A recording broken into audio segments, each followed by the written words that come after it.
we go now, come let's party. यहाँ क्यों आए हो? ज्यादा खुश मत हो, तुम्हारे लिए नहीं आया हूँ, इसके लिए आया। ये सारे फूल मेरे लिए? Happy birthday.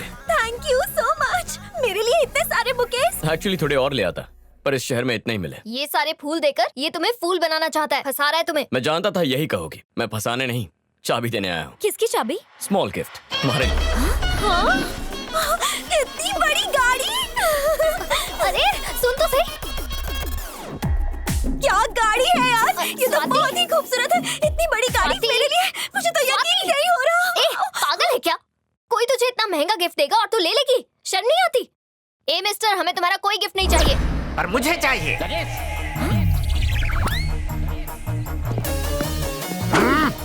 जब स्वाति ने किसी चीज को पसंद कर लिया तो तुम कौन होती हो उसे मना करने वाली? अंकल, विश्वास नहीं हो रहा है कि तुम्हें तोहफे में गाड़ी मिल सकती है। मैंने कभी नहीं सोचा था कि तुम जैसा छपरी लड़का ऊपर वाला हमारी झोली में डाल देगा। बेटा, तुम तो सोने के अंडे देने वाली मुर्गी हो, तुम्हें तो मैं छुपा के रखूंगा। चलो अंदर चलते हैं, तुम भी आओ भगवान। अब ये घोंसला तुम्हारा भी है। अच्छा, तुम इसी तरह से मेरी बेटी को तोहफे देते रहोगे ना? वो क्या है ना अंकल, मैं स्वाति से प्यार करता हूँ। अगर आप हाँ कह दें तो। तुम्हारी सदा पर स्वाति तो क्या, मैं भी हाँ करने को तैयार हूँ। ये क्या बक रहे हो पापा? चुप रहो तुम। हीरे की परख तुम क्या जानो, ये मेरे जैसा जौहरी समझता है। बेटा, वो कुर्सी अब तक तुम्हारे लिए ही खाली थी।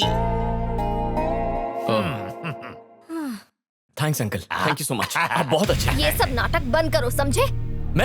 मैं नाटक कर रहा हूँ? मेरे प्यार पे आपको शक है तो गाड़ी की चाबी दे दो। दिव्या, ये लड़का इतनी शराफत से पेश आ रहा है और तुम इसे नाटक कह रही हो। जाने दे बेटा, ये लड़की पहले से ही नच्चढ़ी है। It's okay uncle. बेटा, तो अब हम बेडरूम में चलें? पापा, तो मैं कहाँ जाऊँ? चिल्लाओ मत। कोई मेहमान हमारे घर में पहली बार आया है तो क्या मैं उसे अपना घर भी ना दिखाऊं? आओ बेटा, चलते हैं। अब मुझे जरूरी काम याद आ गया, चलता हूँ।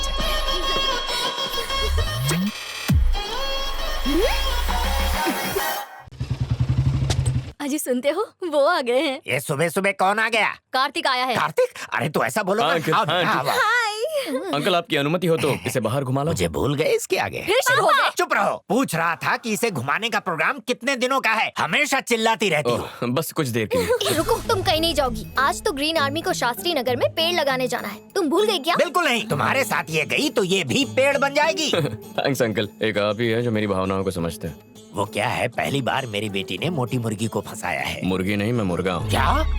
कितनी बकवास बातें करके टाइम वेस्ट कर रहे हो। मैं इसे घुमाने लेकर जाना चाहता हूँ। हाँ ठीक है। बेटी तू जा, तैयार होकर आ। तुम्हें पता भी है तुम क्या कर रहे हो? हाँ जानता हूँ। हम आज बहुत एंजॉय करेंगे, उसका बर्थडे सेलिब्रेट करेंगे। तुम्हें जलन हो रही है? कान खोल कर सुन लो, वो कहीं नहीं जाएगी। दिव्या, तुम बार बार इस पर डोरे क्यों डाल रही हो? अंकल, इस मैं तो- दुनिया में लड़कों का अकाल पड़ गया है क्या? कैसी लग रही हूँ? अरे वाह, कितनी चले? सुंदर लग रही है। बाय। अब तुम जाके पेड़ लगाओ।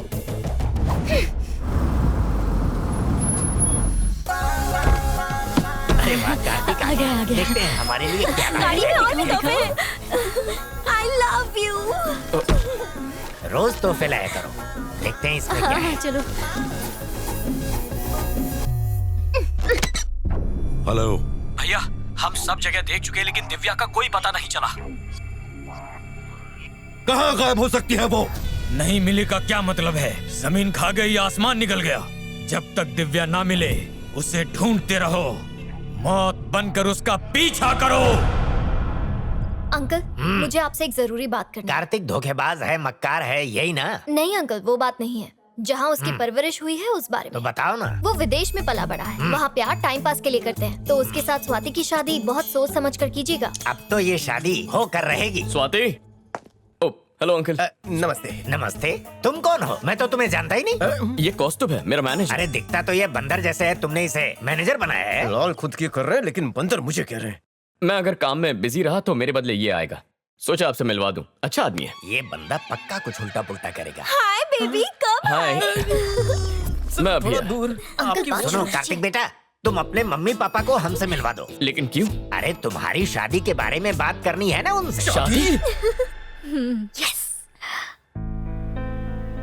तो ये आग इसने लगाई है। इस बात से तुम चौंक गए ये समझ में आया, पर ये बंदर क्यों चल रहा है?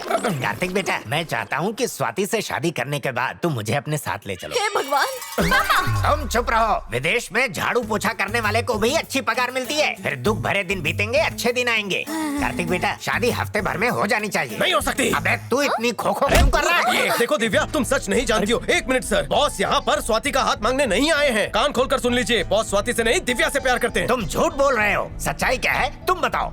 सच की धारा बह गई सर। अब बोल दिया तो बोल दिया। हाँ अंकल, ये सही कह रहा है। मुझे प्यार स्वाति से नहीं, दिव्या से। What? अरे, उसे क्या? हट जाओ। तुम स्वाति की दोस्त नहीं बल्कि उसकी दुश्मन हो। अंकल, दिव्या, मैंने तो- तुमने छुरा घोंपा है। अंकल, छुरा मैंने नहीं, इसने घोंपा है। सॉरी अंकल, सोचा प्यार का नाटक करूंगा तो इससे जलन होगी, पर यहाँ मामला उल्टा ही हो गया। अच्छा बेटा, तुम्हारे दिए हुए तोहफे वापस करने होंगे। नहीं, आप रख लीजिए।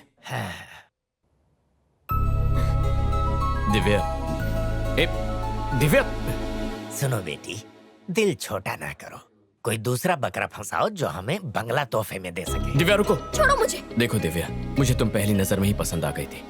दिव्या, जिस तरह तुम इन पेड़ पौधों और कुदरत से प्यार करती हो ना, बिल्कुल वैसे ही मैं तुमसे प्यार करता हूँ। मैंने तुम्हारे लिए फैक्ट्री छोड़ दी, अब तुम मुझे मत छोड़ के जाना। ये फिल्मों वाले डायलॉग कहीं और जाकर मारो मिस्टर। मैं नहीं फंसने वाली। अपनी एक गंदी शक्ल लेके निकलो। मैं जानता हूँ तुम दूसरी लड़कियों की तरह आसानी से नहीं पटोगी, पर जब तक हाँ नहीं कहोगी मैं तुम्हारा पीछा नहीं छोड़ूंगा। दिव्या, दिव्या, सुनो। भैया, दिव्या का पता चल गया।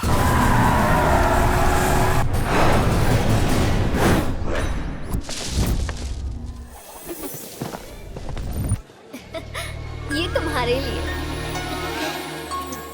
बाय। जितने प्यार से इनसे बात करती हो, कभी मुझसे भी कर लिया करो। इमली की तरह थोड़ी खट्टी है सर, आम की तरह थोड़ी मीठी बनो ना।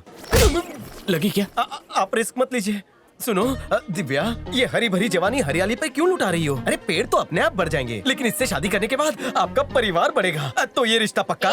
मुझसे उलझकर अपनी फैक्ट्री तो बंद करवा चुके हो। दोबारा पंगा लिया तो ऐसी हालत करूंगी कि आईने में अपनी शक्ल भी नहीं देख पाओगे, समझे? अरे बाप रे, क्या धमकी दी है, मुझे तो डर लग रहा है। बदतमीज। अरे दिव्या, मेरी बात। सर, उसे जाने दीजिए सर, वो आपके प्यार के घास पर ट्रैक्टर चलाकर चली गई।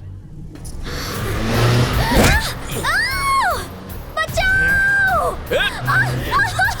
क्या लगा था शहर आ जाएगी तो हम तुझे ढूंढ नहीं पाएंगे? अब बच के कहाँ जाएंगे? बचाओ! चल गाड़ी में बैठ। चल। छोड़ो मुझे! चिल्लाना बंद कर, चुप कर। चल गाड़ी भगा जल्दी।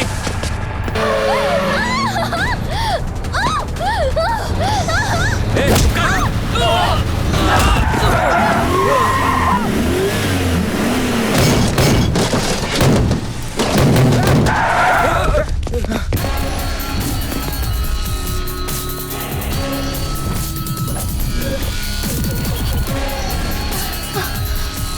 कौन है बे तू? अबे सुन, अगर तू एक शेर है और वो लड़की तेरा शिकार है तो पता है मैं कौन हूँ? शिकारी हूँ। देख, उस लड़की को भूल जा। आखिरी बार कह रहा हूँ, निकल जा। सुन बे, तू जानता है हम कौन है? हमारी पहुंच नहीं जानता है क्या? मेरा घूसा खाने से पहले सब लोग यही डायलॉग बोलते हैं। जितना वक्त ये फालतू बकवास करने में जाया किया, उतने वक्त में मैं तुझे 2 बार मारता। बहुत गर्मी है ना तुझमें? अब भी तेरी हेकड़ी उतारता हूँ, देखते हैं कितनी देर टिकता है। मारो इसे। तो आ ना।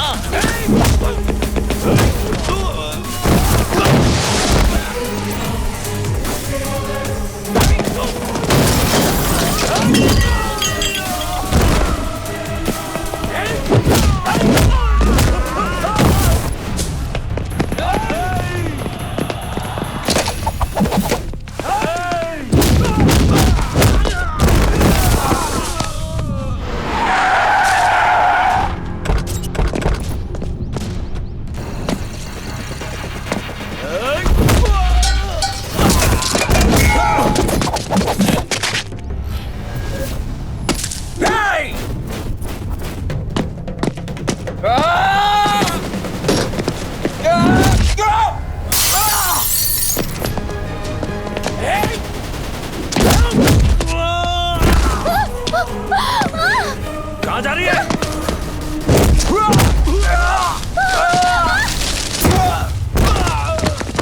यहीं रुको।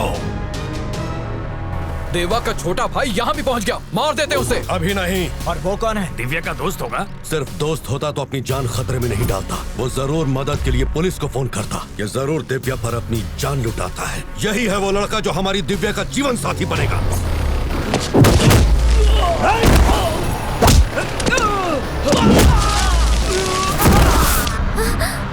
पापा आप यहाँ? चलो। मैं नहीं जाऊंगी। एक शब्द नहीं, चलो।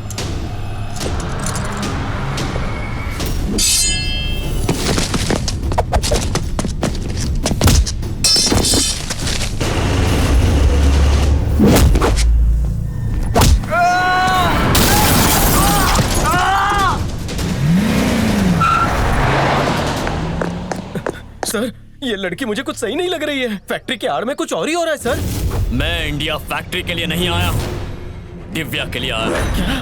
दिव्या के नाम पे अपनी फैक्ट्री पर केस करवाने वाला मैं हूँ। उसके पापा को फोन करके यहाँ बुलाने वाला भी मैं ही हूँ। मेरी कहानी की शुरुआत दिव्या से ही होती है और मेरी कहानी का अंत भी दिव्या से ही होगा।